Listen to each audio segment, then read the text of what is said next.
Let's take a look back at some of the ideas that we've talked about recently. Radians are a way to measure angles that can be defined using the unit circle in the following way. Any angle corresponds to a point on the unit circle, and then the measure of the angle can be determined by the length that it takes for us to travel along the unit circle, kind of corresponding to that amount of rotation. This leads to a conversion between degrees and radians. 180 degrees is the same as pi radians, and so we can use that relationship to convert from degrees to radians and from radians to degrees.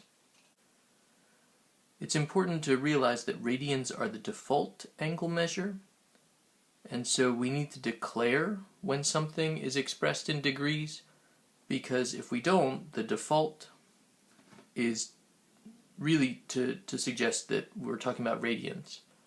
So even a number like 30, which is a pretty normal number to think of as a degree amount, if there's no degree symbol, that really implies that we're talking about 30 radians. Radians are really important for application problems because they're kind of a natural way to connect distances around a circle to angle measures by using the radius. The arc length divided by the radius is always equal to the angle measure in radians of that central angle.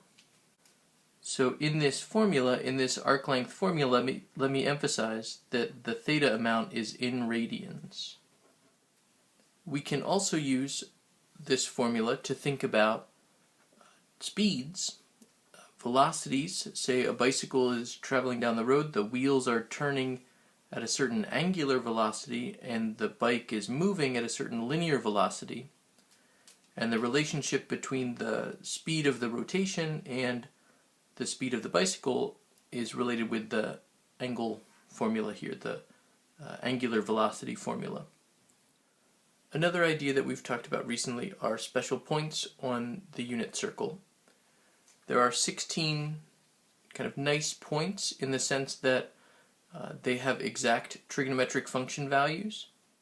There's a separate video on this topic, so I'm not going to go into it in detail here, but I wanted to mention it because it's an important part of what we've talked about recently. Finally, let's take a look at the graphs of trigonometric functions.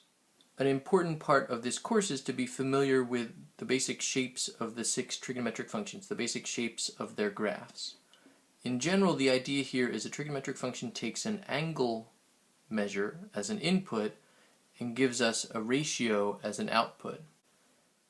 And so we can define these angles, we can think of these angles in relation to the unit circle. For things like sine and cosine, they're pretty directly related to the unit circle. The sine ratios correspond to the y-coordinates as angles increase and we travel around the unit circle. The cosine function corresponds to the x-coordinate as angles increase and we travel around the unit circle. So sine of 0 equals 0 because the y-coordinate when the angle equals 0 is 0. And cosine of 0 equals 1 because the x-coordinate of the angle 0 that corresponds to the angle 0 is positive 1.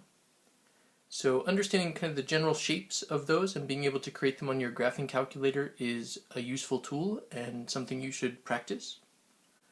Let me mention one last thing. So sine and cosine in particular are related in some interesting ways. So we can think about those relationships. They're very similar, the shapes of these two graphs. And in fact, if we just kind of shift them a little bit, and we can do this algebraically in a couple of ways, but if I think about the difference, this peak happens at pi over 2.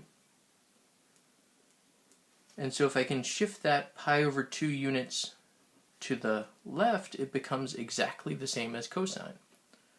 Algebraically, that can be done in the following way. So sine of x plus pi over 2, that corresponds to a left shift of pi over 2 units. And that turns out to be exactly equal to cosine. And so being able to explore relationships like that on your calculator by graphing the sine function shifted pi over 2 units to the left and seeing that that corresponds to the cosine function by, perhaps graphing the cosine function is useful and kind of a nice way to explore these sorts of functions. So this has been a summary of some of the recent topics that we've discussed. I hope you enjoyed the video. Thanks for watching.